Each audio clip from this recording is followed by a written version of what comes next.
Catholics and Muslims and their governments are easily more comfortable with an Islamic Quranic style or type of a marriage system in a never-ending sexual quest of a lifetime of sexual adventure than a marriage commanded and mandated by the God of the Bible for Moses, Abraham, and Jacob, and for Christians. Catholics and Muslims love to pretend and make believe that Moses, Abraham, and Jacob, and the prophets of God practiced this Islamic Quranic style or type of marriage, as people pretend and believe that the New Testament has put this horrible practice to a stop. But the fact is that even Muslims themselves, Muslims also reject, hate, disdain, and deny, and refuse whatsoever to follow any of the marriage commandments of the Bible that were followed by Abraham, Jacob, and the godly people and characters who followed God's standards of marriage as commanded in the Bible. Muslims absolutely hate and despise the marriage of the entire Bible as commanded by God in the Old and New Testament. They are the same laws and standards from Genesis to Revelation. Catholics, Muslims, and Protestants, and their translators of scriptures have perverted much of the Bible. Your Bible translations are filled with translator-injected changes and alterations from front to back. Genesis to Revelation. Your Bible translations are filled with thousands of added words that have been manipulated to reconstruct an ideology of a storyline of opinion, personal judgments, personal assessments, assumptions of the translators, based on their personal attitudes, personal conclusions, and personal feelings and conjectures. Twisted verses that the words of the original manuscripts are manipulated and changed. The verses are added to, rendered, and removed from, and added to again to suit the personal opinions, personal feelings, the popular attitudes, and desires of the translators. And this is a fact. The King James translation is exactly what it means. King James translation. It is a version of the scriptures according to the king's personal translators, the king's personal lawyers. They have completely corrupted the Bible. The King James translators openly admitted, saying that we never thought from the beginning we should need to make a new translation, nor yet to make a bad one a good one, but to make a good one better, or out of many good ones, one principal or chief good one. In other words, they made a translation purely by building upon the foundation of the work of others before them, and set the king's stamp of governmental authorization upon it, to be the standard or authority, the principal or head chief, the head of all translations. This was their main objective. All of the translations that had come before, all were unauthorized, banned, illegal, criminal, and prohibited. And the English government would confiscate all of your materials and translations, take everything that you own from you, and run you out of town.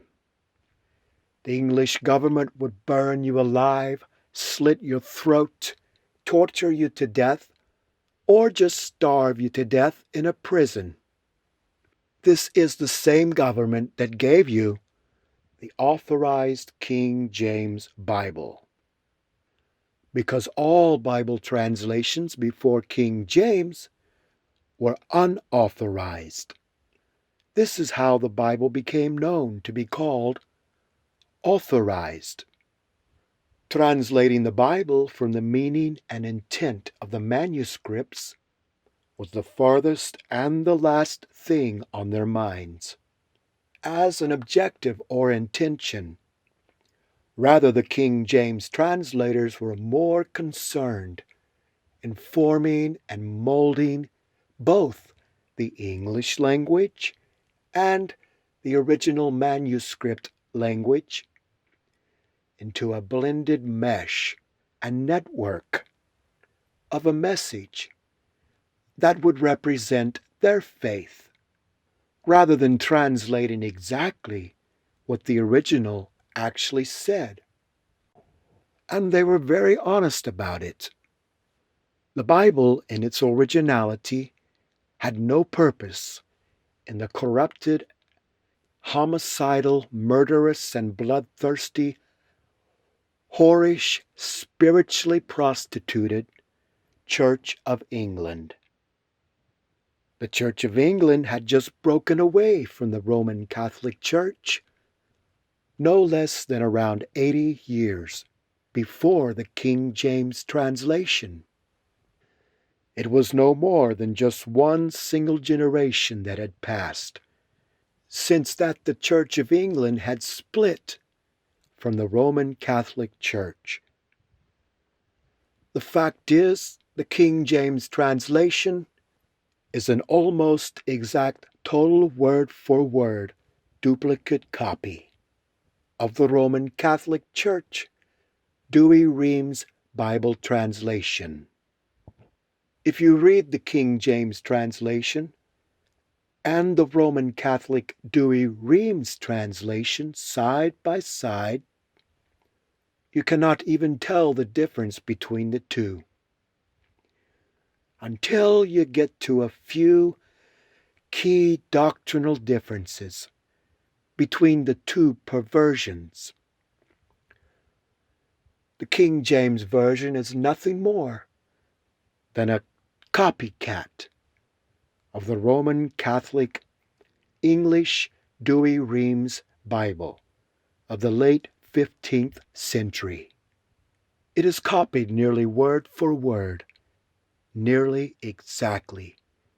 The only contradictions between the two translations are over key Roman Catholic doctrinal differences in the position concerning key Catholic faith positionals, concerning Mary, Eve, Eucharist, bowing down to images and idols, and a few other key Catholic positions. The contradictions between the King James and the Douay-Rheims are only found in these few verses. The translators in King James' time started off mistranslating, twisting, and deliberately mistranslating and deliberately twisting the Bible to teach against polygamy marriage. They simply copied the Roman Catholic translation, word for word, in everything that they both agreed upon, down to the very last dot. But today, the new modern translators are mistranslating and changing the Bible to promote homosexuality. and to make the Bible into a gay-friendly translation. For example, today's NIV. The NIV translation says that immorality takes place whenever you are a homosexual offender.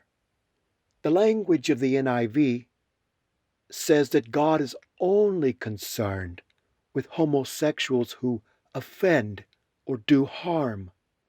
The homosexual evildoers, the homosexual offenders. It is like concentrating on the concept or idea that only the homosexuals who are thugs, victimizers, violators, wrongdoers, and criminals, or a gay person who breaks the law, or who is a bad actor. Also in the today's New International Version, the TNIV, in the TNIV translation, it says that sexual immorality is when one is actually practicing or living in homosexuality. It says that a practicing homosexual is immoral. Being a practicing homosexual is immorality. The TNIV translators in the translation changed the original message of the manuscripts, and it destroys the idea that God is against the entire gay mindset in every way possible, and it adds words and ideas to the Bible that are not in the original, creating a gap or a crack in the original message, allowing, inserting, and adding the idea that the manuscripts say that a homosexual mindset, an ideology, mentality is different from actually committing the act. But this is not what the original manuscripts were saying in this verse about homosexuality, or anywhere in the Bible about homosexuality. The Bible does not mention this concept that distinguishes between being a non-practicing homosexual and being a practicing homosexual. The translators again changed the verse. Another example, there is a gay Bible translation made for gays and lesbians called the King James Bible. But it has been changed and edited to prevent homophobic misinterpretation. For example, in Genesis 19:5, the original manuscripts say, "And they called unto Lot, and said unto him, Where are the men which came to thee this night? Bring them out unto us, that we may know them." But the modern Bible translators in the King James Bible have changed this entire verse to say that the homosexuals of Sodom called unto Lot, demanding Lot to bring out his male guests so that they could rape, abuse, and humiliate them. But it says nothing about raping or abusing anyone in the manuscripts. Today, the new modern translators are mistranslating and changing the Bible to promote homosexuality. A homosexual mentality is different from being a practicing homosexual or being an offender who is a homosexual. Today, the new modern translators are mistranslating and changing the Bible to promote homosexuality and to make the Bible into a gay-friendly translation.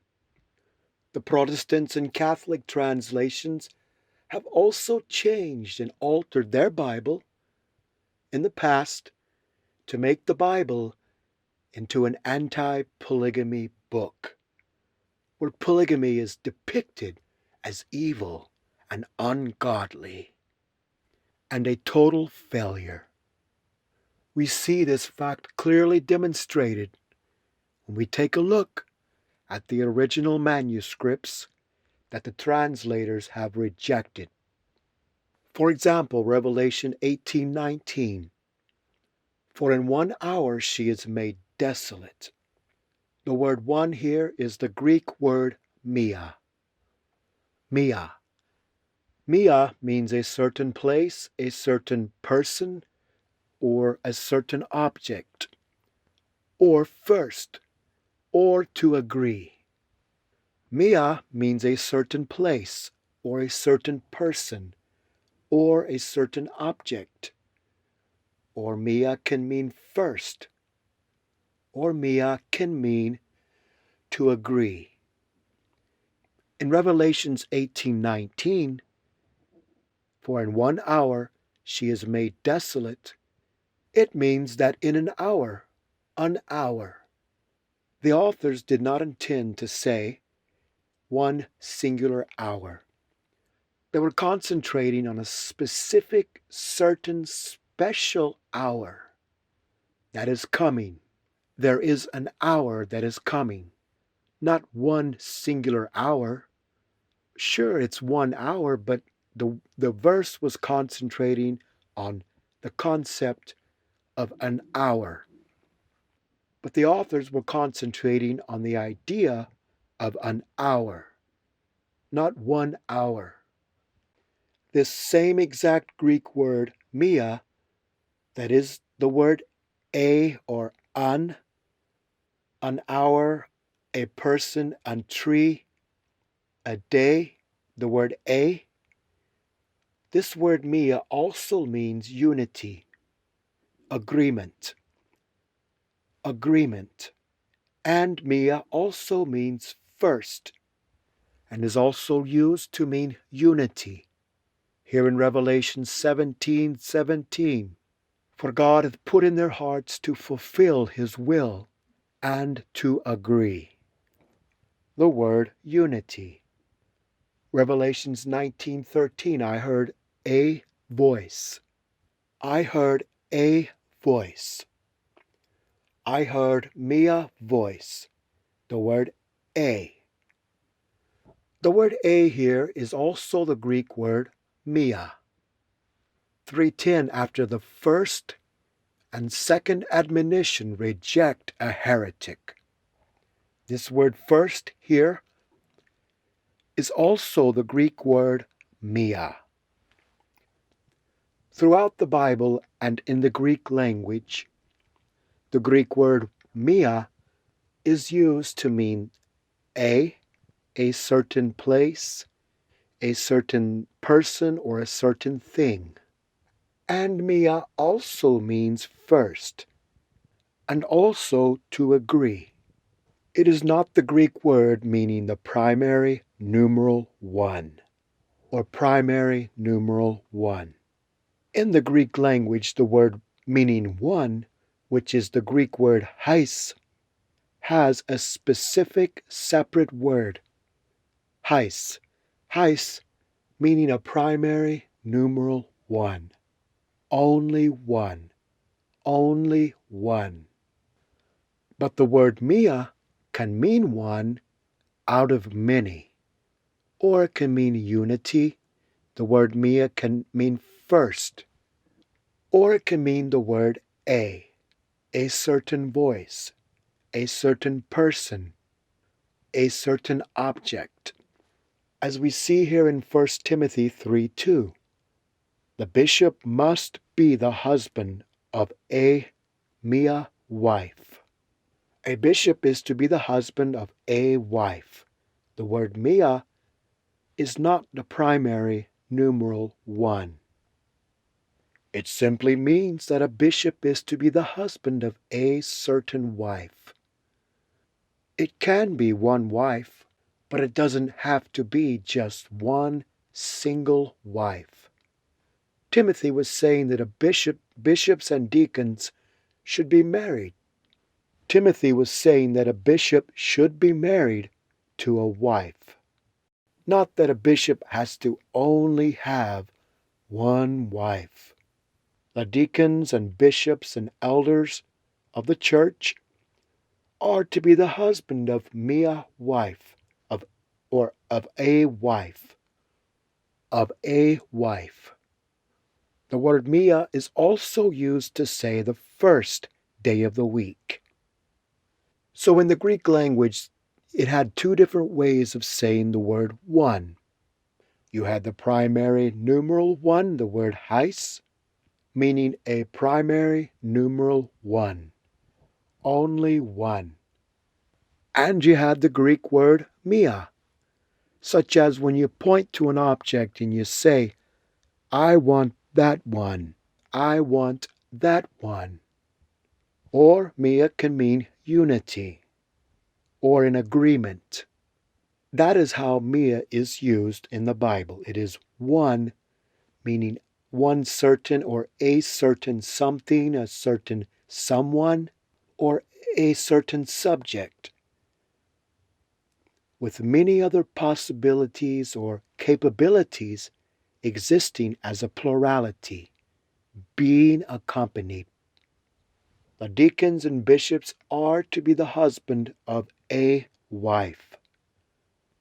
It can be many wives, but they should have a wife. The word mia can be used to say the first, or one as in unity, or in agreement. 1 Corinthians 16:2, John 21, John 20:19, Luke 24:1, Acts 27, the first day of the week.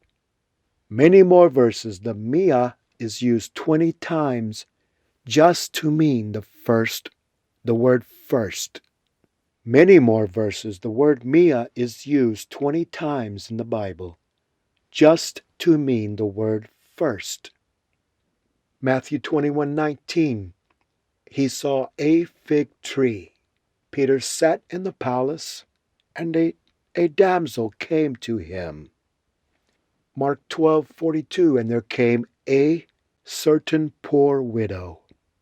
Luke 5:12, he was in a certain city. Luke 5:17, and a certain day. Luke 8:22, a certain day. Revelations 9:13, I heard a voice. 1 Timothy 3:2, the bishop must be the husband of a wife. The Greek word mia can be used around 30 times in the Bible to say or mean the word a, which is the Greek word mia. The Greek word heis, meaning the primary numeral one. And the original manuscripts, the original authors would actually used these two separate words, these two different Greek words, simultaneously or together because they have two different meanings. Let's look at exactly how that the original manuscripts uses these two different Greek words, heis and mia, together in many verses. Let's look at more verses that the Trinitarian translators perverted and changed and deleted. They dumped or trashed the original manuscript content where these two different Greek words, heis and mia, are used together simultaneously in the same verse. There are 70 different instances, 70 different verses where these two different Greek words, heis and mia, are used together simultaneously in the same verse. 70 different verses where these two different Greek words, heis and mia, are used together simultaneously in the same verse. Yet the Trinitarian translators completely deleted this entire concept and reality from the entire Bible. And they did it on purpose. This is very common of the translators because they are liars and deceivers. For example, in Luke 17:34, there shall be two men in A mia bed. The one hais shall be taken, and the other shall be left behind. The translators almost make it sound as if the two men are sleeping together in the same bed. But the original Greek explained that the two men will be in a bed, not one single bed. But the original verse says that the two men were in a bed. The original says that the two men were in a bed, not two men in one single hais bed. It was used to show that they were not sleeping together, that each of them had a bed. This is the difference between the words hais and mia, and how that they are used in the manuscripts. The translators lied, and they changed the verse because they are comprehensive, doctrinal, theological perverts, attempting to dumb down the Bible, to mold, codify, articulate, and make incoherent the meaning of the verses by mumming and muting the message. In other words, unless the Trinitarian translators were able to insert their personal doctrine into the texts, they felt the need to create a language barrier by inserting various forms of language gaps and divergences, by purposely creating cracks of confusion and a rolling back of the biblical language into a deformed and incomplete message. They went about attempting to cartel, decrease, dilute, diminish, dwindle, erase, erode, impair, mitigate, weaken, amputate, clip, crop, cut, degrade, downsize, minify, moderate, and take the sting out of the received texts, the original manuscripts, where it contradicted their personal faith, while inventing and adding their own alterations to other portions of the scriptures that were earlier popular church teaching in the government system of the government church. Here are just a few more out of the 70 total verses, 70 times that the translators deleted and erased, dumped the original message. Notice the following verses.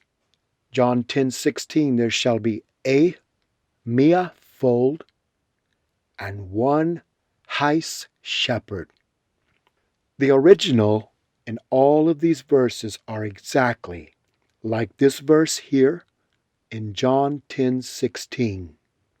The original authors used the Greek word mia, the word a, while the Trinitarian translators continually pretend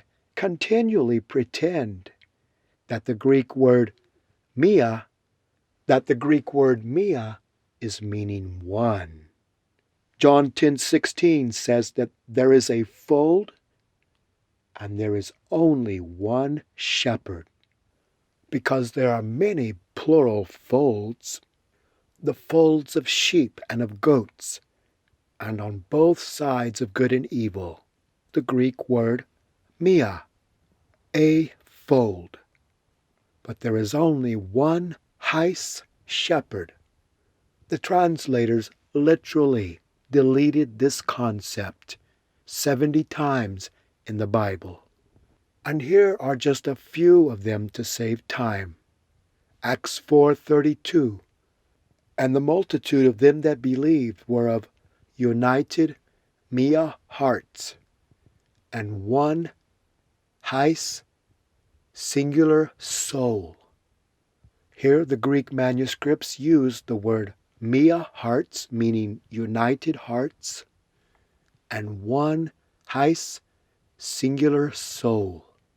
Here the original manuscripts say that they were united hearts, mia hearts, and one singular heis, one soul. They use two different Greek words, mia and heis. The translators didn't bother to tell you this. 1 Corinthians 6:16. What? Know ye not that he which is joined to a harlot is one singular, one heis, one body?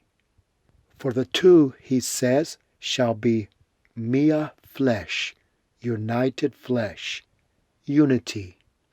The original authors used the Greek word mia flesh, meaning united flesh, and they used the word one body, one singular body. The two are one body, and they are, because they are uniting the plurality of their flesh. That is how the word mia is used. The authors intended to tell you and make it clear that being joined to a harlot is the singular body, of the united flesh. The unification of the two flesh is one body. Ephesians 4:4, there is one singular heis body and one singular heis spirit, even as you are called in a mia hope of your calling. Here in Ephesians 4:4, the manuscripts say that there is one body and one spirit, and we have a mia hope. In Ephesians 4:4, the Bible does not place our hope as a singularized, individualized, exclusive, isolated, restricted, rare, and singled out, unique, single, exclusive, isolated, restricted, rare, and singled out, unique, single, and only concept. In other words, we can have many, many plural hopes in our one singular body and our one singular spirit. Or we have mia hope, a hope. And to our one body and one spirit, we have a hope, mia hope. Yet the translators changed it. You may not think these to be such a significant or important or critical change. But if they are changing and deleting and dumping these concepts in the original language of the manuscripts, in their translation, into their translation, they are doing so to serve up and cook up a greater overall church doctrine that is not in the original manuscripts, as you already see and will further begin to see. Ephesians 4:5, there is one singular heis, one Lord, one Lord. One Lord, there is a faith, and one singular heis, one baptism. Again, the original authors did not say that our faith was singular in the verse. There is one Lord, and there is a faith. Why did the translators delete and change this? Yet the Trinitarian translators completely deny and delete the word a, faith, and use the word one as if the faith is the same oneness as the oneness of God. They did this in order to promote their Trinitarian perversion. Philippians 1:27, stand fast in one spirit, with united minds, striving together for the faith of the gospel. Again, the manuscripts did not say that our minds were singular. Our minds were plural, united. Stand fast in one spirit, with united minds, striving together for the faith of the gospel. Yet the Trinitarian translators changed the message. 2 Peter 3:8, but beloved, be not ignorant of this one singular heis, this one thing, that a day is with the Lord as 1,000 years, and 1,000 years as a mia day. The Bible never says that each one single day is with the Lord as 1,000 years, but it says that a certain specific mia day is with the Lord as or like 1,000 years. It may be the case that each day in heaven is 1,000 years with God, but this is not what the verse was saying. It was speaking of a mia, a specific, special day, a certain specific day, mia day, not in a singular concept. The verse was concentrating and referring to the resurrection and judgment day in its context, and not just saying that one singular day. Yet the Trinitarian translators completely changed the meaning of the whole verse. Again, we see here in Matthew 8:19. Matthew 8:19, and one hais scribe came and said unto him, Master, I will follow you wherever you go. You see here in Matthew 8:19, the translators lied to you. And they did it on purpose. They said that Matthew 8:19 says, and a certain scribe came and said unto him, Master, I will follow you wherever you go. But that is not what the original authors intended to tell you.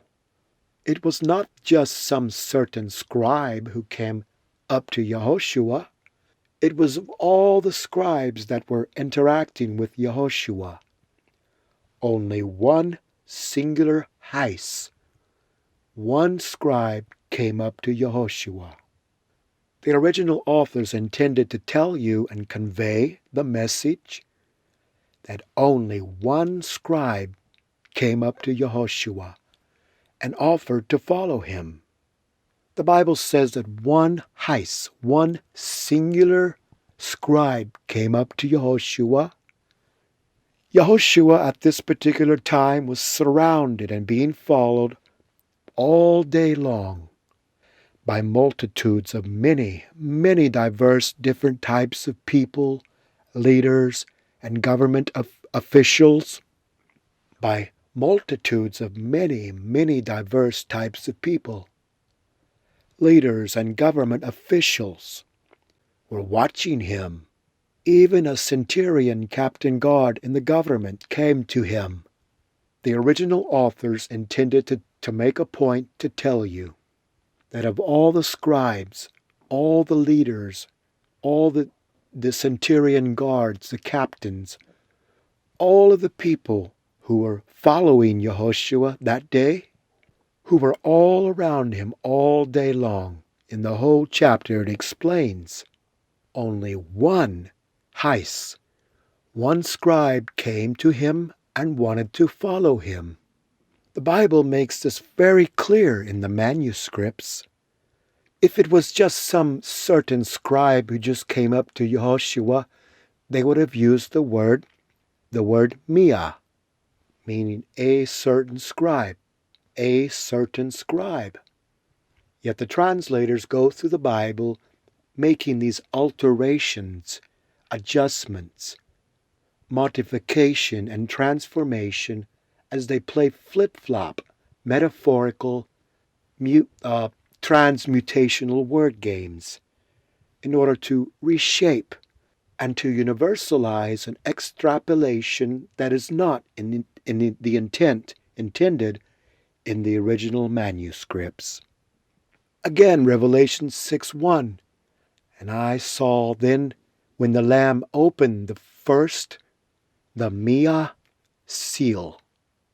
Revelation 6:1, and I saw when the Lamb opened the mia seal. Here in Revelation 6:1, the Trinitarian translators deleted the word first the word Mia, the Mia seal, and changed it to say that the lamb happened to just open up one of the seals. Which seal was it? The Bible says that it was the first, the Mia seal. Yet again, the perverted translators deleted the very fact that this was the first opened seal. And they lied. They are playing word games. They are playing word games with the manuscripts in order to change the meaning of other things related and revolving around the word Mia. In the previous verse of Revelation 5:5, Christ is only loosening and removing the seal upon the book.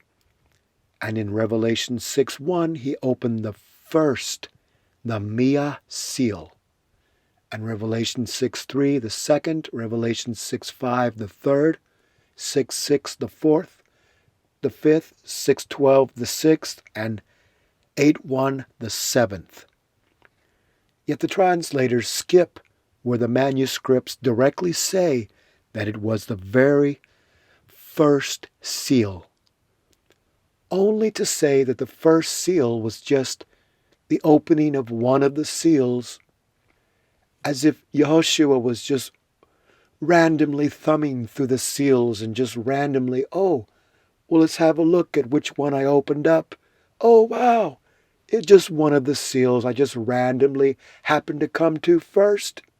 No, the word, the first Mia seal, was used. Why did the translators change it into an alternative storyline? As if they were recasting and reshaping the story or plot to add a flavor or a personal essence in their own personal image. Revelation 6:1 does not say, "And I saw the Lamb open one of the seals." No, it says, "And I saw the Lamb open the first seal." The Greek word Mia is also used to mean unity. The Greek word Mia can mean first, the word first, or it can mean the word a. We see that in 1 Timothy 3:2 it says that a bishop must then be blameless, the husband of Mia, a wife. Timothy 3:12, the deacons to be the husbands of Mia, wife. And Timothy 1:6, if any be blameless, the husband of a Mia, wife. Not the word one. That is a Trinitarian lie. Never once did the authors of the original manuscripts use the Greek word hais, meaning a primary numeral one, by commanding a church elder to have one singular, a primary numeral one wife. If the authors of the Bible intended for a man to have only one wife, or if the authors of the Bible intended to tell you that a man shall only be married to one wife, they would have very easily come out and told you. The bishops are to be married, the elders, the deacons are supposed to be married with children. And in the Bible, the leaders of the church were asked to be married men. Every single last scripture suggesting that deacons, bishops, and church leaders and elders to be married to a wife never uses the word hais, the word one, singular, meaning only one wife and only one. Never once. They could have very easily put the word into the Bible, but they never did. The Greek word Mia is simply all of the reasons and ways to say the word one without intentionally and deliberately, purposefully meaning to say or mean the primary numeral one. The Bible is pro-polygamy from the beginning to the end. It never suggests that polygamy is wrong or displeasing to God. Your pope, your scholar, your lawyer, and the lying translators are anti-polygamy. It is not important whether or not I believe or condone in polygamy. I do not, or I do. It does not matter. Either way, the fact that I do not like polygamy does not change the Bible, does not change the fact that the translators lied, and the fact that the translators have also lied and twisted the words of Sarah, Abraham's wife, to make believe and to invent the idea that Sarah had blamed herself for Hagar's behavior. Sarah is never recorded in the Bible blaming herself for Hagar and Ishmael's behavior. God commanded Hagar after she ran away to return back home, to go back to Sarah and to submit to Sarah. But Hagar and Ishmael never submitted to Sarah, never submitted to God, and they never submitted to Abraham and Sarah. In Islam, the Muslims do not practice any form of Abrahamic, biblical polygamy marriage. In Islam, a man can scripturally and religiously divorce his wife and then sell her, give her away, barter, bargain, and exchange her off and give her to another man. And that is exactly what they do. Then that man also can do the same exact thing and sell her or pay off a debt to another man who he as well, the next man also. Anytime he gets into debt or just simply grows bored or tired of her, or anytime he wishes. And the Muslim woman can go through 1,000 different men if she was to live long enough. A Muslim woman can marry a new customer in her prostituted lifetime every 5 to 6 months around the year, every single year, throughout her life. And this is all okay with the full teachings of Islam. In the Quran, the religion of Islam, marriage is nothing like the marriage of Abraham and Jacob and the law of Moses and the law of Yehoshua. From Adam to Abraham to Moses to Isaiah to Yehoshua, the law of God is consistent and clear. Protestants and Catholics, they look at Islam as a wishful imaginary or representation, as wishful imagery, or a representation of what they wished or hoped that the polygamy of the Bible was all about. If you leave or divorce your wife when she has not even committed adultery, in the Bible you are never, ever to remarry another woman. That is the law. That is the only law that Yehoshua ascribed concerning marriage. If you divorce your wife when she has not even committed adultery, you are never supposed to marry another woman ever again. You are never allowed to move on to another wife or have a second wife or have additional wives. This was the message of Yehoshua, the message of the Old Covenant. Nothing has changed. The translators tried to make an adventure play cast, like a play or a movie. They tried to make a storyline out of the simple basic Bible manuscripts. Many of the manuscripts adding phrases, adding parts of speech, adding and deleting many words, having many translators with many different ideas, different translating styles, many different options and opinions and beliefs. all bent away on explaining away the message and the meaning of scriptures based on their personal opinions, personal beliefs, united with the popular agenda and the majority prerogative of the day. We see how that the word mia, the word a, and the word one, heis, are used in the original manuscripts, while the translators make both words into a single universal concept of their own form of a perverted oneness. This is the oneness of the translators, not the oneness between Yehoshua and his father. No, they delete all that.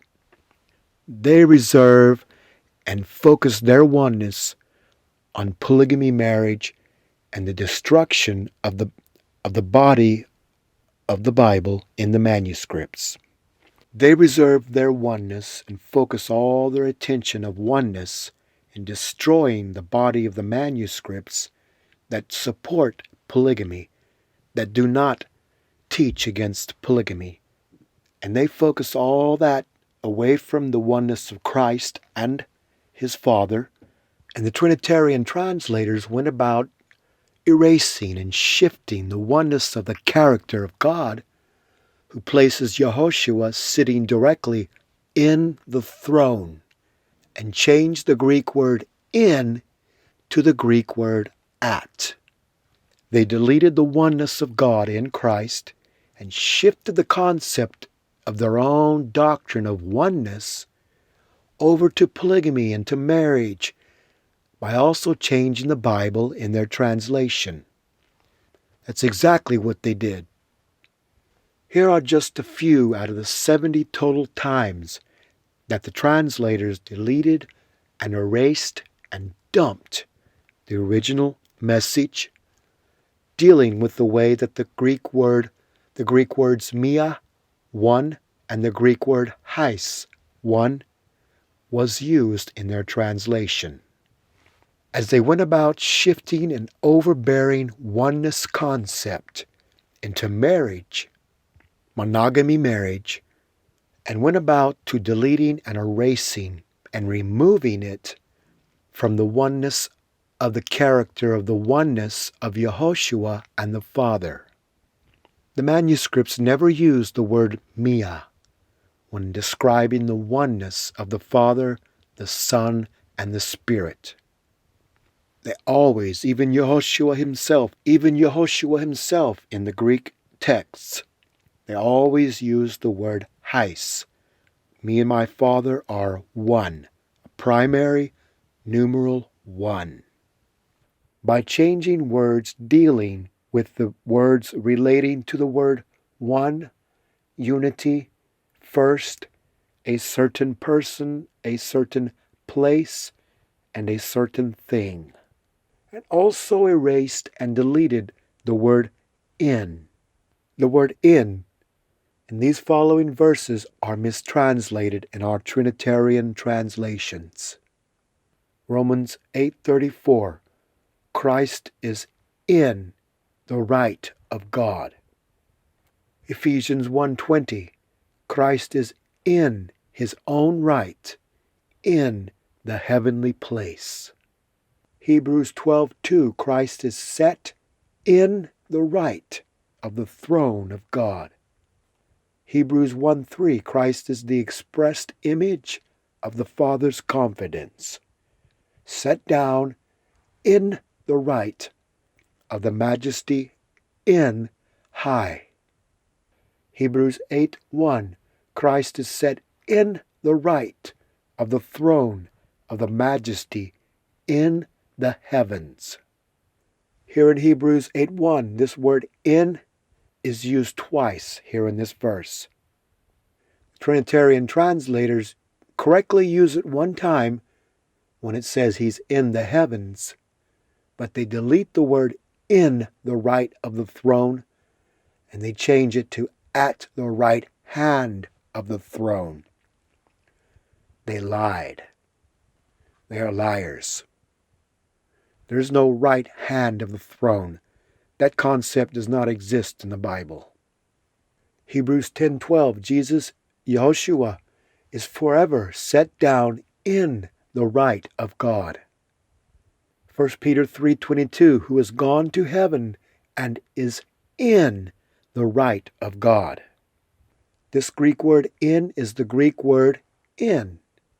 The Trinitarian translators changed and deleted the word in and changed it to the word at, which is the Greek word epi. The word at, meaning the place or the order of, as relation of distribution. That is over, upon, or in the direction of, or among, at, beside, on behalf of. Even in Revelations 3:21, Yehoshua has declared that he will sit in the throne of his Father. He will sit with his Father in the throne.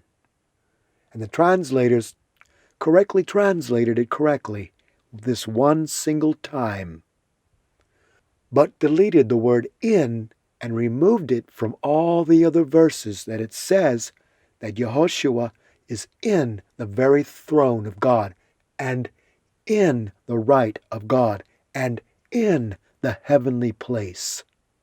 He is in the right of the throne of the majesty in the heavens, in the right of God. He is in the right of the throne of the majesty in the heavens, in the right of God, not at the right hand of God. This concept of the right hand of God does not exist anywhere in relation to Yehoshua and the Father, anywhere in a single verse, not a single verse of the original manuscripts. The Trinitarians will forever leave Yehoshua at the right hand of the Father. They will never allow him to sit in the throne of the Father. When he says directly, I will sit with my Father in his throne.